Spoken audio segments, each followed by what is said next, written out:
Belasan personel polisi berpakaian lengkap dengan senjata laras panjang mendatangi sejumlah kafe di Banjarmasin yang didapati masih beroperasi melewati batas jam ketentuan.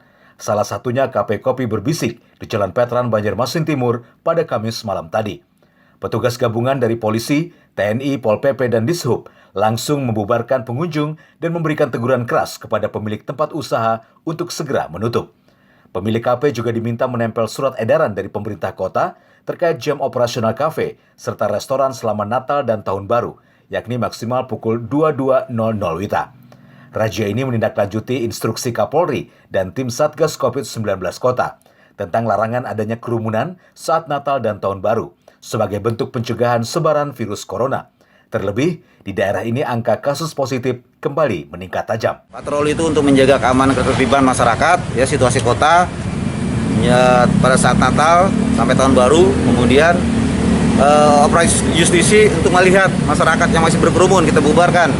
Kemudian kafe-kafe yang masih ada juga tutup. Ya, jadi hari ini peringatan keras bagi yang masih melanggar, ya. Besok tidak ada kata maaf lagi, kami tutup.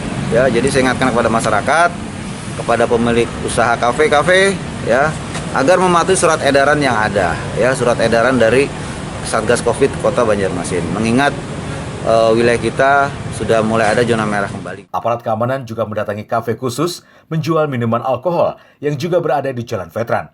Lantaran tidak menemukan pengunjung serta miras berkategori A, petugas pulang tanpa membawa barang bukti.